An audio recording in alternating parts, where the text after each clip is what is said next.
വലുതെന്ന് കരുതുന്ന സ്ഥാനങ്ങളിൽ കയറിപ്പറ്റിയതുകൊണ്ട് ആരും വലിയവരാകുന്നില്ല.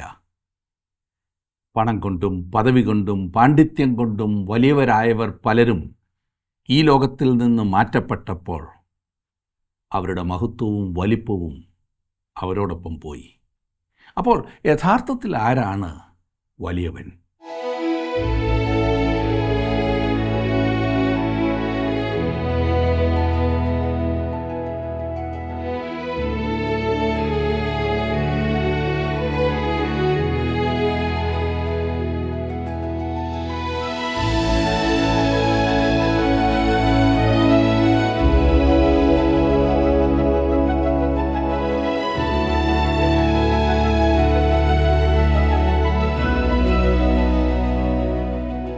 ജീവസന്ദേശത്തിൻ്റെ ബൈബിൾ പഠന ക്ലാസ്സിലേക്ക് ഏവരെയും സ്വാഗതം ചെയ്യുന്നു.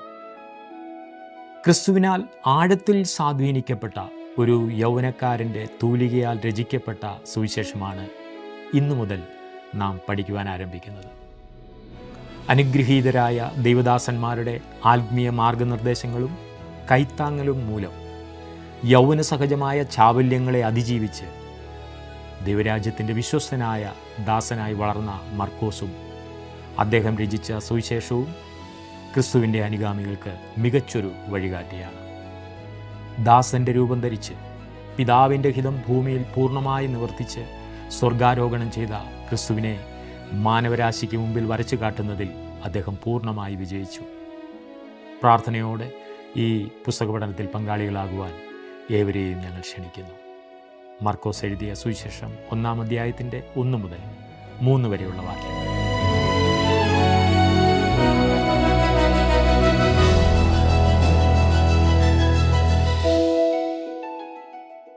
സുവിശേഷങ്ങൾ എഴുതപ്പെട്ട കാലം പരിശോധിച്ചാൽ ആദ്യത്തേത് മർക്കോസ് എഴുതിയ സുവിശേഷമാണ്. അതായത് പുതിയ നിയമ പുസ്തകങ്ങളിൽ തന്നെ ആദ്യം എഴുതപ്പെട്ടവയിലൊന്നാണ് വിശുദ്ധ മർക്കോസ് എഴുതിയ സുവിശേഷം. ആദ്യത്തെ പുസ്തകമെന്നല്ല ഞാൻ പറഞ്ഞത്, ആദ്യം എഴുതപ്പെട്ടവയിലൊന്ന്. ഈ സുവിശേഷം മിക്കവാറും AD 63 മുമ്പ് റോമിൽ വെച്ച് എഴുതിയതാകാനാണ് സാധ്യത. വിശുദ്ധ മത്തായിയെ പോലെയോ വിശുദ്ധ യോഹന്നാനെ പോലെയോ മർക്കോസ് ഒരു അപ്പോസ്തോലൻ അല്ലായിരുന്നു. അതുപോലെ ലൂക്കോസും ഒരു അപ്പോസ്തോലൻ അല്ലായിരുന്നു. വിശുദ്ധ ലൂക്കോസ് അപ്പോസ്തലനായ പൗലോസിൻ്റെ അടുത്ത സുഹൃത്തും സന്തത സഹചാരിയുമായിരുന്നു. ജോൺ മാർക്ക് എന്നതായിരുന്നു മർക്കോസിൻ്റെ മുഴുവൻ പേർ. അതിൽ ജോൺ എന്നത് അല്ലെങ്കിൽ യോഹന്നാൻ എന്നത് അവൻ്റെ യഹൂദ നാമവും മാർക്ക് എന്നത് ലത്തീൻ പേരുമായിരുന്നു. അപ്പോസ്തല പ്രവൃത്തികളുടെ പുസ്തകം 12-ാം അധ്യായത്തിൻ്റെ 12-ാം വാക്യത്തിൽ മർക്കോസിനെ പരാമർശിക്കുന്നുണ്ട്. അവിടെ നാം വായിക്കുന്നത് ഇങ്ങനെ: ഗ്രഹിച്ച ശേഷം അവൻ മർക്കോസ് എന്ന് മറുപേരുള്ള യോഹന്നാൻ്റെ അമ്മ മറിയയുടെ വീട്ടിൽ ചെന്നു. അവിടെ അനേകർ ഒരുമിച്ച് കൂടി പ്രാർത്ഥിച്ചു കൊണ്ടിരുന്നു. ഇത് ശിമോൻ പത്രോസ് കാരാഗൃഹത്തിൽ നിന്നും അത്ഭുതകരമായി വിടുവിക്കപ്പെടുന്നതുമായി ബന്ധപ്പെട്ട ഭാഗമാണെന്ന് നിങ്ങൾക്കറിയാമല്ലോ. വാസ്തവത്തിൽ ബൈബിളിൽ മർക്കോസിനെക്കുറിച്ച് നമുക്ക് ലഭിക്കുന്ന ആദ്യ ചരിത്ര സൂചനയാണ് ഞാനിപ്പോൾ വായിച്ച ഈ വാക്യത്തിൽ കാണുന്നത്. യെരുശലേം സഭയിലെ ധനാഢ്യയും പ്രശസ്തയുമായ സ്ത്രീയായിരുന്നു മർക്കോസിൻ്റെ അമ്മ മറിയ എന്ന് ഈ ഭാഗത്തു നിന്നും മനസ്സിലാക്കാം. അതുകൊണ്ട് തന്നെ അവിടുത്തെ സഭ മറിയയുടെ വീട്ടിലാണ് കൂടി വന്നിരുന്നത്. അതുപോലെ പൗലോസിൻ്റെ പ്രഥമ പ്രേക്ഷിത യാത്രയിൽ കൂടെ ഉണ്ടായിരുന്നവരിൽ ഒരാളായിരുന്നു മർക്കോസ് എന്ന് അപ്പോസ്തല പ്രവൃത്തികളുടെ പുസ്തകം വായിക്കുമ്പോൾ നാം മനസ്സിലാക്കുന്നു. മർക്കോസ് ബർന്നബാസിൻ്റെ മച്ചുനൻ അല്ലെങ്കിൽ അനിന്ദ്രവനായിരുന്നു. കൊലോസ് ലേഖനം 4-ാം അധ്യായത്തിൻ്റെ 10-ാം വാക്യത്തിൽ പൗലോസ് ആ ബന്ധത്തെക്കുറിച്ച് പറയുന്നുണ്ട്. ഇനി പത്രോസ് എഴുതിയ 1-ാം ലേഖനം 5-ാം അധ്യായത്തിൻ്റെ 13-ാം വാക്യത്തിൻ്റെ അടിസ്ഥാനത്തിൽ മർക്കോസ് ശിമോൻ പത്രോസിൻ്റെ ആത്മീയ പുത്രനായിരുന്നു എന്ന് നമുക്ക് കാണുവാൻ കഴിയും. അവിടെ നാം വായിക്കുന്നത് 1 പത്രോസ് 5:13, നിങ്ങളുടെ സഹവൃതയായ ബാബിലോണിലെ സഭയും എനിക്ക് മകനായ മർക്കോസും നിങ്ങൾക്ക് വന്ദനം ചൊല്ലുന്നു.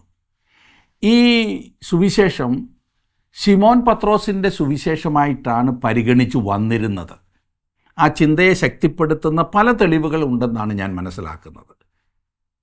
പൗലോസിൻ്റെ ഒന്നാമത്തെ പ്രേക്ഷിത യാത്രയ്ക്ക്, മിഷണറി യാത്രയ്ക്ക് മുൻപ് മർക്കോസ് പൗലോസിനോടും ബർന്നബാസിനോടും ഒപ്പം യാത്ര ചെയ്തതായി അപ്പോസ്തലപ്രവൃത്തികളുടെ പുസ്തകം 13-ാം അധ്യായത്തിൻ്റെ 5-ാം വാക്യത്തിൽ നാം വായിക്കുന്നുണ്ട്.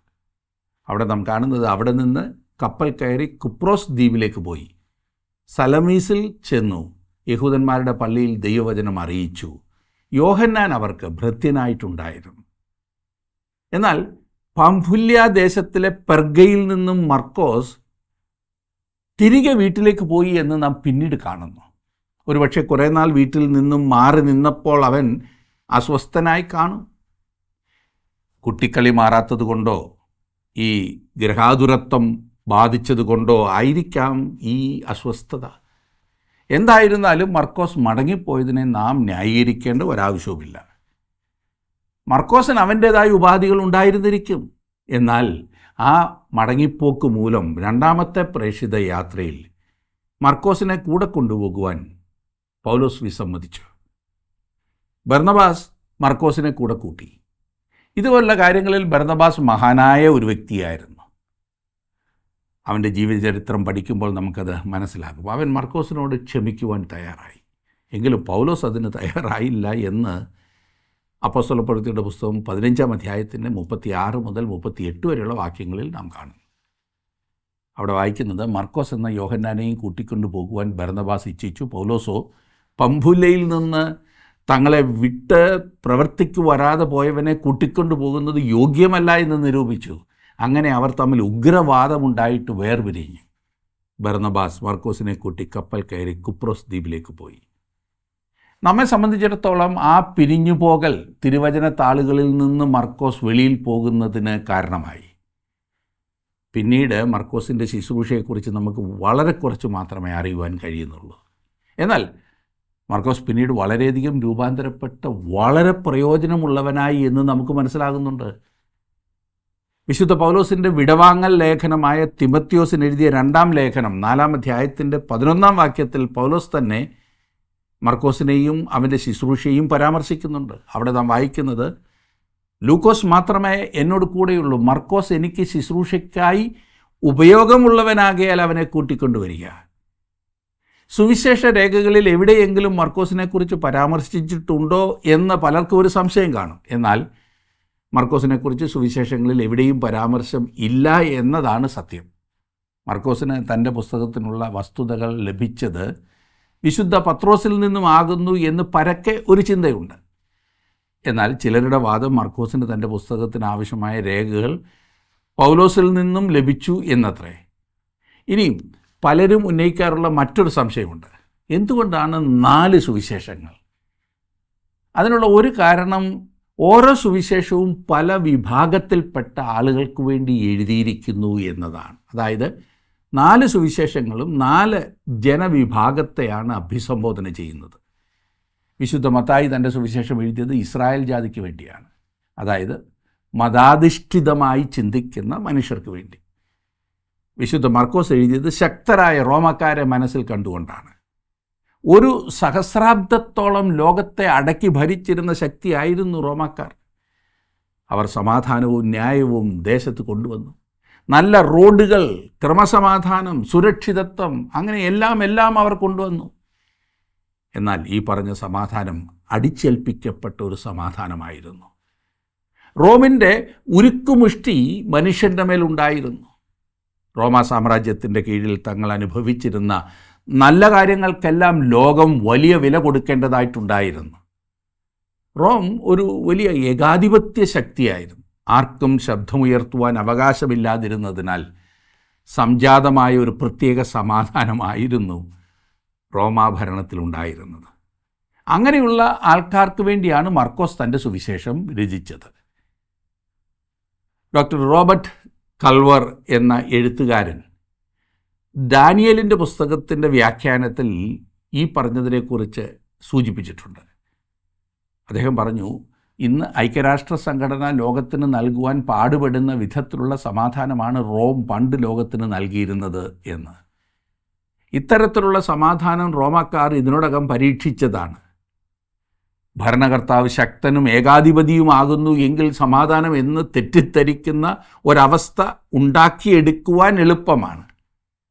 അന്യായവും അനീതിയും അഴിമതിയും നമുക്ക് ചുറ്റും കാണുമ്പോൾ അവയെ എങ്ങനെയെങ്കിലും അടിച്ചമർത്തി ആരെങ്കിലും സമാധാനം കൊണ്ടുവന്നെങ്കിൽ എന്ന് മനുഷ്യർ ആഗ്രഹിക്കുന്നു. കുറ്റം ചെയ്തവനെ ഉടനെ തൂക്കിലേറ്റണം, കെട്ടിയിട്ട് ചാട്ടവാറിനടിക്കണം, വിസ്തരിച്ച് ശിക്ഷ വിധിക്കുവാൻ പൊതുജനങ്ങൾക്ക് വിട്ടുകൊടുക്കണം തുടങ്ങിയ വാദങ്ങൾ നാം എന്നും കേൾക്കാറുണ്ട്. എന്നാൽ കുറ്റം ചെയ്തത് ഞാനോ എനിക്കുള്ളവരോ ആണെങ്കിൽ ഉടനെ ന്യായീകരണമായി, വിസ്തരിച്ച് സമയം നീട്ടിക്കിട്ടുവാനുള്ള വാദമായി, യഥാർത്ഥ സമാധാനവും ശാന്തിയും എങ്ങനെ പ്രാപിക്കാമെന്ന അറിവില്ലാത്തതിനാൽ അത്ര ഇന്ന് ലോകം ഒരു ഏകാധിപതിക്കായി നോക്കിയിരിക്കുന്നത്. എന്നാൽ സകലതും പരീക്ഷിച്ച് തോൽക്കുമ്പോൾ പണ്ട് പരീക്ഷിച്ച് തോറ്റത് പിന്നെയും തിരഞ്ഞെടുക്കുന്നത് മഠേത്തരമല്ലേ? അതാണ് വാസ്തവത്തിൽ ഇന്ന് ലോകം ചെയ്യുന്നത്. മനുഷ്യൻ്റെ കൈകളിൽ അധികാരം ശക്തിപ്പെട്ടാൽ എങ്ങനെ ഇരിക്കും എന്നതാണ് പ്രാചീന ലോകത്തിലെ റോം കാണിക്കുന്നത്. അതെ, ഏകാധിപത്യം, സ്വേച്ഛാധിപത്യം. ആരുടെ കാല് പിടിച്ചും അധികാരത്തിൽ കയറിയ ഒരു മനുഷ്യൻ സ്വേച്ഛാധിപതിയായി സകലത്തെയും അടക്കി വാഴുന്ന അപകടകരമായ സ്ഥിതി അത്ര ഇന്ന് നാം കാണുന്നത്. അതിന് ഓശാന പാടുവാൻ ഒരുപാട് ആളുമുണ്ട്. എന്നാൽ അതിൻ്റെ ഭവിഷ്യത്ത് അനുഭവിക്കേണ്ടി വരുമ്പോൾ പിന്നെ മിണ്ടാതിരിക്കുക മാത്രമാണ് മാർഗം. ഈ കൈസർമാരും ഫറവോന്മാരും ഹിറ്റ്ലർമാരും ഒക്കെ പല കാലങ്ങളിൽ ഇത് തന്നെയാണ് ചെയ്തത്. വീണ്ടും കാലാകാലങ്ങളിൽ ഇത് വെളിപ്പെട്ട് വരുന്നത് നാം കാണുന്നുണ്ട്. ചിലരൊക്കെ ചില കാലത്തേക്ക് വിജയിക്കുകയും ചെയ്യുന്നുണ്ട്. ഇതൊക്കെ പോയിക്കൊണ്ടിരിക്കുന്നത് ഒറ്റ മനുഷ്യനാൽ നിയന്ത്രിക്കപ്പെടുന്ന ലോകത്തിൻ്റെ മുഴുവൻ പോലീസ് ആയ ഒരു ഭരണകൂടത്തിലേക്കാണ്. അവൻ സാത്താന്യ ശക്തിയാൽ പാപികളായ മനുഷ്യരെ അടിച്ചമർത്തി വാഴുമ്പോൾ മോചനത്തിനായി മനുഷ്യൻ നിലവിളിക്കും. എന്നാൽ അന്ന് അവരെ വിടുവിക്കുവാൻ പ്രാപ്തനായ ആൾ വീണ്ടും വരുന്ന കർത്താവായ യേശുക്രിസ്തു മാത്രമായിരിക്കും. റോമർക്ക് ലേഖനം എഴുതിയപ്പോൾ പൗലോസ് എഴുതിയത് സുവിശേഷത്തെക്കുറിച്ച് എനിക്ക് ലജ്ജയില്ല, വിശ്വസിക്കുന്ന ഏവർക്കും അത് രക്ഷയ്ക്കായി ദൈവശക്തിയാകുന്നു എന്നത്രേ. ഇവിടെ പൗലോസ് പറയുന്നത് ശക്തി കരുണ കാണിക്കുവാൻ പ്രാപ്തിയുള്ള ശക്തി അത്രേ. കൈസർ ഭരിച്ചിരുന്ന കാലത്ത് ലോകം കരുണയ്ക്കായി ദയയ്ക്കായി കൊതിച്ചു. എന്നാൽ അവർക്കാകെ ലഭിച്ചത് സകലത്തെയും അടക്കി വാണിരുന്ന ഇരുമ്പ് ദണ്ണിൻ്റെ ശക്തി മാത്രമാണ്. ആരും അധികാരത്തെ ചോദ്യം ചെയ്യുവാൻ ധൈര്യപ്പെട്ടില്ല. അഥവാ അങ്ങനെ ചോദ്യം ചെയ്തിരുന്നെങ്കിൽ അവരുടെ ജീവൻ അപകടത്തിലാകുമായിരുന്നു. എന്നാൽ ആർക്കെങ്കിലും ഈ അധികാര വ്യവസ്ഥിതി വിട്ട് ഓടിപ്പോകുവാനും കഴിയുമായിരുന്നില്ല. ഇങ്ങനെ സകല വിധത്തിലും മനുഷ്യർ ഞെരുങ്ങിയ കാലത്താണ് ദൈവം അതിൽ ഒരു കൂട്ടം ആളുകൾക്ക് തൻ്റെ കരുണയുടെ സുവിശേഷം അയച്ചത്. മർക്കോസ് എന്ന് മറുപേരുള്ള യോഹന്നാൻ അത് നമുക്ക് എഴുതി തന്നു. വിശുദ്ധ മർക്കോസ് നമുക്ക് നൽകുന്നത് ശിമോൻ പത്രോസിൻ്റെ വീക്ഷണത്തിലുള്ള യേശുവിൻ്റെ സുവിശേഷമാകുന്നു. ആദിമ സഭ വിശ്വസിച്ചത് അങ്ങനെയായിരുന്നു. പല ആദിമ സഭാപിതാക്കന്മാരും അത് അങ്ങനെ എഴുതിയിട്ടുമുണ്ട്. അങ്ങനെ നമുക്കിതാ ശിമോൻ പത്രോസിൻ്റെ സുവിശേഷം മർക്കോസിലൂടെ ലഭിച്ചിരിക്കുന്നു. മർക്കോസ് എഴുതിയ സുവിശേഷത്തിൻ്റെ ചില പ്രത്യേകതകൾ ഞാനൊന്ന് പെട്ടെന്ന് പറയാം. ഒന്നാമത്, ഇത് പ്രവർത്തനത്തിൻ്റെ സുവിശേഷം അത്രേ, ആക്ഷൻ. ശിമോൻ പത്രോസ് അപ്രകാരത്തിലുള്ള വ്യക്തിയായിരുന്നല്ലോ. അതുമാത്രമല്ല, പ്രവർത്തനത്തിൻ്റെ ഒരു ജനതയായ റോമാക്കാർക്ക് എഴുതിയ ഈ സുവിശേഷം പ്രവർത്തനത്തിൻ്റേതായിരിക്കണമല്ലോ. മർക്കോസിൻ്റെ സുവിശേഷത്തിൽ നാം കാണുന്ന യേശു രാജവസ്ത്രം മാറ്റിവെച്ച് ശുശ്രൂഷയ്ക്കുള്ള തുവർത്തരയിൽ ചുറ്റി നിൽക്കുന്നതായിട്ടാണ്. മത്തായിയുടെ സുവിശേഷത്തിൽ അവൻ രാജാവാണ്, മർക്കോസിൽ അവൻ ശുശ്രൂഷിക്കുന്ന ദാസൻ. ഈ വസ്തുത വ്യക്തമാക്കുന്നതാണല്ലോ മർക്കോസിൻ്റെ സുവിശേഷം 10-ാം അധ്യായത്തിൻ്റെ 45-ാം വാക്യം. മനുഷ്യപുത്രൻ ശുശ്രൂഷ ചെയ്യിപ്പാനല്ല, ശുശ്രൂഷിപ്പാനും അനേകർക്ക് വേണ്ടി തൻ്റെ ജീവനെ മറുവിലയായി കൊടുപ്പാനും അത്രേ വന്നത്. എന്നാൽ അവൻ മനുഷ്യൻ്റെ ദാസനല്ല, ഓർക്കണം, ദൈവത്തിൻ്റെ ദാസനാണ്. മർക്കോസിൻ്റെ സുവിശേഷത്തിൽ യേശുവിനെ യഹോവയുടെ ദാസനായിട്ടാണ് അവതരിപ്പിച്ചിരിക്കുന്നത്. യെശയ്യാപ്രവചനം 42-ാം അധ്യായത്തിൻ്റെ ആദ്യത്തെ 2 വാക്യങ്ങളുടെ പൂർത്തീകരണമാണ് ഈ പറഞ്ഞത്. നാം വായിക്കുന്നു, ഇതാ ഞാൻ താങ്ങുന്ന എൻ്റെ ദാസൻ, എൻ്റെ ഉള്ളം പ്രസാദിക്കുന്ന എൻ്റെ വൃതൻ, ഞാൻ എൻ്റെ ആത്മാവിനെ അവൻ്റെ മേൽ വെച്ചിരിക്കുന്നു. അവൻ ജാതികളോട് ന്യായം പ്രസ്താവിക്കും. അവൻ നിലവിളിക്കുകയില്ല, ഒച്ച ഉണ്ടാക്കുകയില്ല, തെരുവീഥിയിൽ തൻ്റെ ശബ്ദം കേൾപ്പിക്കുകയുമില്ല. മർക്കോസ് എഴുതിയ സുവിശേഷത്തിൻ്റെ സംഗ്രഹം ശീമോൻ പത്രോസ് കൊർന്നല്യോസിൻ്റെ ഭവനത്തിൽ വെച്ച് യേശുവിനെക്കുറിച്ച് പറഞ്ഞ ആ ഒരു വാചകമാണ്. അപ്പോസ്തലപ്രവൃത്തികളുടെ പുസ്തകം 10-ാം അധ്യായത്തിൻ്റെ 38-ാം വാക്യത്തിലാണ് അത് രേഖപ്പെടുത്തിയിരിക്കുന്നത്. അന്ന് പത്രോസ് പറഞ്ഞു, നസ്രയനായ യേശുവിനെ ദൈവം പരിശുദ്ധാത്മാവിനാലും ശക്തിയാലും അഭിഷേകം ചെയ്തതും ദൈവം അവനോടുകൂടി ഇരുന്നത് കൊണ്ട് അവൻ നന്മ ചെയ്തും പിശാച് ബാധിച്ചവരെ ഒക്കെയും സൗഖ്യമാക്കിയും കൊണ്ട് സഞ്ചരിച്ചതുമായ വിവരം തന്നെ നിങ്ങൾ അറിയുന്നുവല്ലോ. അനീതിക്കും അഴിമതിക്കുമെതിരെ ശബ്ദമുയർത്തുന്നതും ജാഥകളും ഹർത്താലുകളും ബന്ദുകളുമൊക്കെ നടത്തി ആളുകളെ ബോധവൽക്കരിക്കുന്നതുമെല്ലാം നാം ഒരുപാട് കണ്ടുകൊണ്ടിരിക്കുന്ന ഒരു കാര്യമാണ്. ഈ കാലത്ത് അത് ഒരുപാട് കൂടിയിട്ടുമുണ്ട്. നന്മ ചെയ്യുന്നതിനെക്കുറിച്ച് വാദോരാതെ സംസാരിക്കുന്നവർ രാഷ്ട്രീയക്കാരിലും സുവിശേഷ പ്രസംഗകരിലും ധാരാളമുണ്ട്. എന്നാൽ ഒട്ടുമുക്കാലും നന്മപ്രവർത്തികൾ വാക്കുകളിൽ മാത്രം ഒതുങ്ങുന്നു. കർത്താവായ യേശുക്രിസ്തു മനുഷ്യത്വത്തിൻ്റെ മൂർത്തിഭാവമായി ദൈവത്തിൻ്റെ നിറവിൽ നന്മ ചെയ്തു കൊണ്ടുവന്നു. ഈ പറഞ്ഞത് സുവിശേഷത്തിൻ്റെ ആരംഭം മാത്രമായിരുന്നു. അവിടുന്ന് മരിച്ചുയർത്തെഴുന്നേറ്റു. എന്നിട്ട് അവൻ തൻ്റെ സ്വന്തമായവരോട് പറഞ്ഞു, പോകുവീൻ. അവിടെ സുവിശേഷം പൂർണ്ണമാകുകയായിരുന്നു. ഇതത്ര ഇന്ന് സുവിശേഷം. വിശുദ്ധ മർക്കോസ് എഴുതിയ രചനാ ശൈലി സംക്ഷിപ്തവും നേരെയുള്ളതുമാണ്. ചുരുക്കമാണെങ്കിലും മാധുര്യം കളയാതെ എഴുതിയിരിക്കുന്ന ഒരു സുവിശേഷം.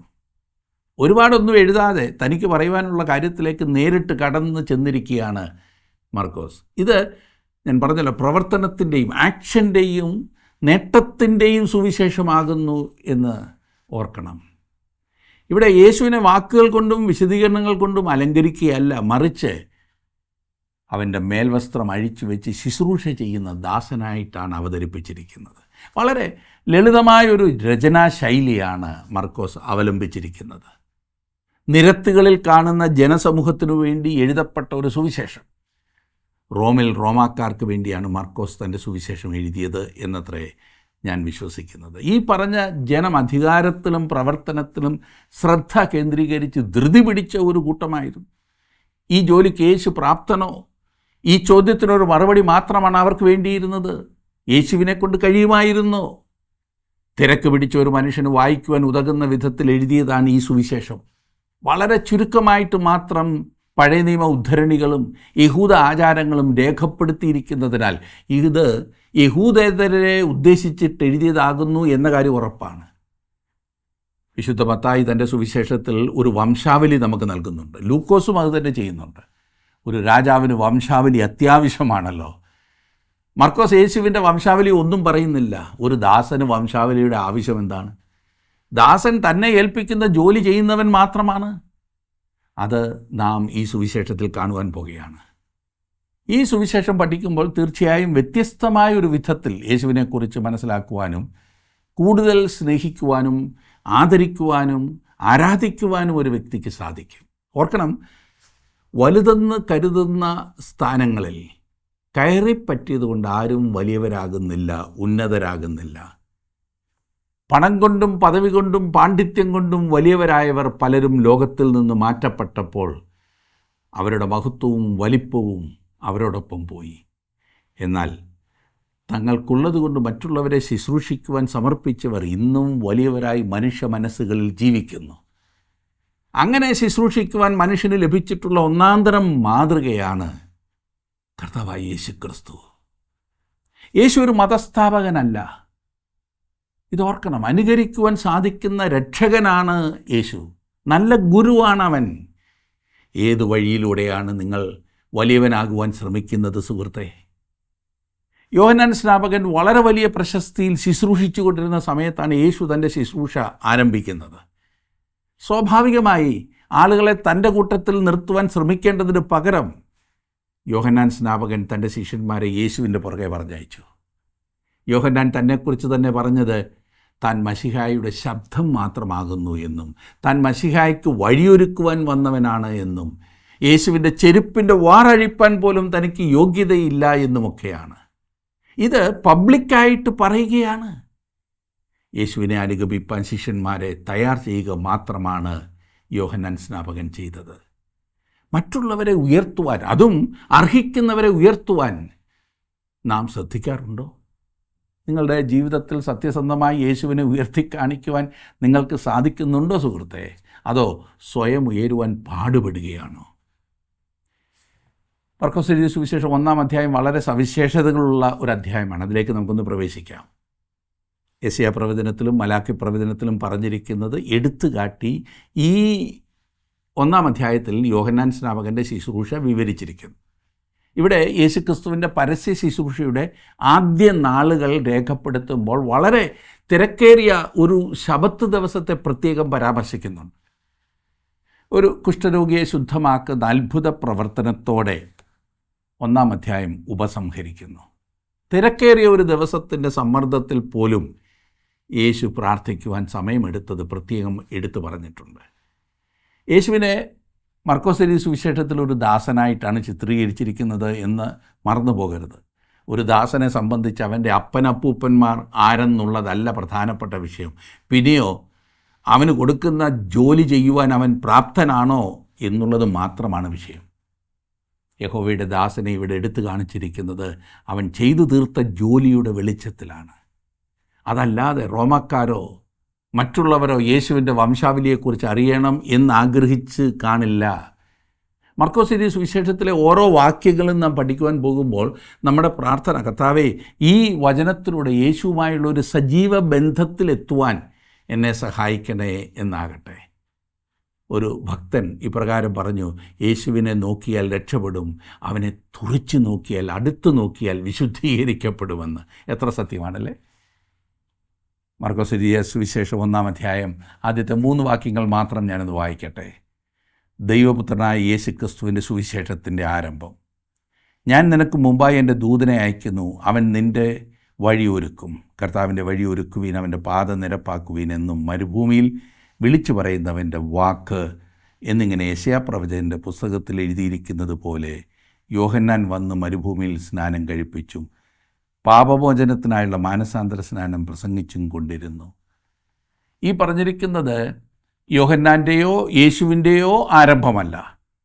കർത്താവായ യേശു ഈ ഭൂമിയിലേക്ക് വന്ന് ക്രൂശിൽ മരിച്ച് ഉയർത്തെഴുന്നേറ്റ സുവിശേഷത്തിൻ്റെ ആരംഭമാകുന്നു ഇവിടെ പറഞ്ഞിരിക്കുന്നത്. അതാണ് സുവിശേഷം. തിരുവചനത്തിൽ 3 ആരംഭങ്ങൾ രേഖപ്പെടുത്തിയിട്ടുണ്ട്. ഞാനത് പെട്ടെന്നൊന്ന് പറയാം. ഒന്നാമത്തേത് യോഹന്നാൻ എഴുതിയ സുവിശേഷം 1-ാം അധ്യായത്തിൻ്റെ 1-ാം വാക്യത്തിൽ നാം വായിക്കുന്ന ആദിയിൽ വചനമുണ്ടായിരുന്നു എന്നുള്ളതാണ്. ഇത് തീയതി പറയുവാൻ ആരാലും സാധിക്കാത്ത സകല സമയത്തിൻ്റെയും ആരംഭമാകും. ഇവിടെ മനുഷ്യ മനസ്സ് ഒരു എത്തും പിടിയുമില്ലാതെ നിൽക്കുക മാത്രമേ ഉള്ളൂ. ഒന്നാരംഭിക്കുവാൻ ഞാൻ എവിടെങ്കിലും എൻ്റെ കുറ്റി അടിച്ചേ മതിയാകൂ എന്ന് കരുതുന്നത് കാലത്തിന് ചേരുന്നതല്ലെങ്കിൽ പോലും ന്യായമാണ്. ആകാശത്തിൽ പറക്കുന്ന ഒരു വിമാനം ഞാൻ കാണുമ്പോൾ എവിടെയോ ഒരു എയർപോർട്ടുണ്ട് എന്ന കാര്യം എനിക്ക് ഉറപ്പാണ്. അത് എവിടെയാകുന്നു എന്നെനിക്കറിയില്ല. അതുപോലെ ഈ പ്രപഞ്ചത്തെ ഞാൻ ചുറ്റിത്തിരിഞ്ഞ് കാണുമ്പോൾ ഒരു കാര്യം എനിക്ക് ഉറപ്പാണ്, ഈ കാണുന്നതെല്ലാം ഉണ്ടാക്കിയ ഒരുവനുണ്ട്. അതെ, എവിടെയോ ഒരു ദൈവം, ഇതിൻ്റെ എല്ലാം ഉടയവൻ ഒരിടത്തുണ്ട്. എന്നാൽ ആ ആരംഭത്തെക്കുറിച്ച് എനിക്ക് യാതൊരു അറിവുമില്ല. എങ്കിലും അവൻ നിത്യതയിൽ നിന്നും നമ്മെ തേടി വരുന്നു. ഞാൻ ചെയ്യേണ്ട ഒരേ ഒരു കാര്യം അവൻ നമ്മെ കണ്ടെത്തുന്ന ഇടത്ത് ആരംഭിക്കുക എന്നതാണ്. എനിക്ക് ചിന്തിക്കാവുന്ന അത്രയും പിൻപോട്ട് ചിന്തിച്ചാൽ പോലും അതിനു മുൻപ് അവൻ അവിടെയുണ്ട്. അതത്രേ ആദ്യത്തെ ആരംഭം. രണ്ടാമതായി ഉൽപ്പത്തി പുസ്തകം 1-ാം അധ്യായത്തിൻ്റെ 1-ാം വാക്യത്തിൽ നാം വായിക്കുന്ന ആദിയിൽ ദൈവം ആകാശവും ഭൂമിയും സൃഷ്ടിച്ചു എന്ന ആരംഭമാണ്, എന്ന ആദിയാണ്. ഇവിടെയാണ് നാം നിത്യതയിൽ നിന്നും സമയത്തിലേക്ക് പ്രവേശിക്കുന്നത്. പ്രപഞ്ചത്തിൻ്റെ ഉൽപ്പത്തിയുടെ തീയതി കണ്ടുപിടിക്കുവാൻ ശ്രമിച്ചിട്ടുള്ള മനുഷ്യൻ ഇന്നുവരെയും ഒന്നും കണ്ടുപിടിച്ചിട്ടില്ല. നമുക്ക് ലഭ്യമായിട്ടുള്ള കണക്കുകൾ പരിശോധിച്ചാൽ പ്രപഞ്ചത്തിൻ്റെ ഉൽപ്പത്തിയെക്കുറിച്ചുള്ള ഊഹങ്ങൾ ഏതാണ്ട് 6000 മുതൽ 300 കോടി വർഷങ്ങൾ വരെ നീണ്ട ഒരു കാലയളവിൽ കിടക്കുന്നു. നമുക്ക് വളരെ കുറച്ച് മാത്രമേ ഇതേക്കുറിച്ച് അറിയൂ. എന്നാൽ നാം അവൻ്റെ സന്നിധിയിൽ വന്ന് നാം അറിഞ്ഞിരുന്നതെല്ലാം അഴിച്ചിട്ട് ഒന്ന് അവലോകനം ചെയ്യുമ്പോൾ ഇരുണ്ട ഒരു ഗ്ലാസ്സിലൂടെ നാം കണ്ടത് എന്തൊക്കെയാണ് എന്നപ്പോൾ ഗ്രഹിക്കും. നമ്മുടെ മണ്ടത്തരവും അറിവുകേടും ഓർത്ത് നാം തന്നെ ചിരിക്കും. അതേ സുഹൃത്തെ, നമ്മുടെ ദൈവം വലിയവനാണ്. അവന് ആവശ്യം പോലെ സമയമുണ്ട്. ഇനി മൂന്നാമത്തെ ആരംഭമായി ഞാൻ പറയുവാൻ ആഗ്രഹിക്കുന്നത് ഇപ്പോൾ ഞാൻ വായിച്ച മർക്കോസ് എഴുതിയ സുവിശേഷം 1-ാം അധ്യായത്തിൻ്റെ 1-ാം വാക്യമാണ്. സുവിശേഷത്തിൻ്റെ ആരംഭം.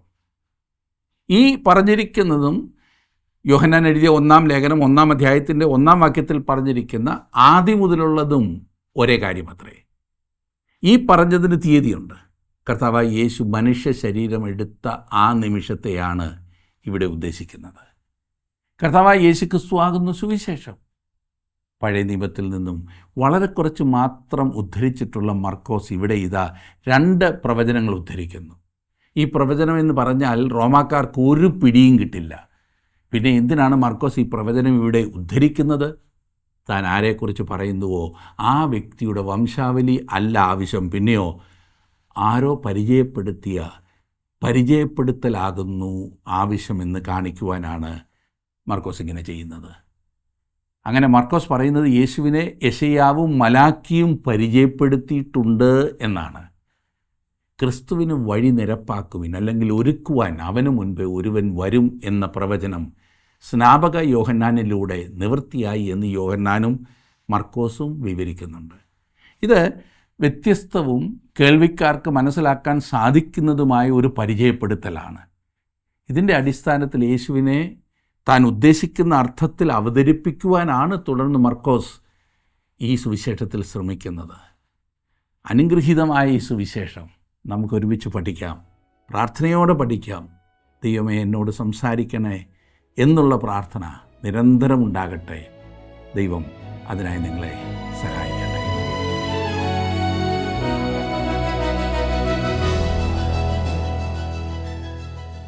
സകലത്തിനും ഒരു ആരംഭമുണ്ട്. എന്നാൽ ആരംഭമില്ലാത്തവൻ ദൈവം മാത്രമാണ്. അവിടുന്ന് അനാദിയായും ശാശ്വതമായും ദൈവമാണ്. സകല സൃഷ്ടിയുടെയും ഉറവിടവും ആരംഭവും അവിടുന്നാകുന്നു.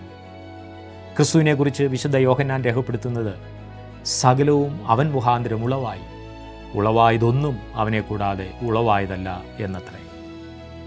നിങ്ങളുടെ പിതാവായ അബ്രഹാം ജനിക്കുന്നതിന് മുമ്പേ ഞാൻ ഉണ്ട് എന്ന കർത്താവിൻ്റെ അവകാശവാദത്തിൻ്റെ ആഴം യഹൂദ മത നേതാക്കൾക്ക് തിരിച്ചറിയുവാൻ കഴിഞ്ഞില്ല.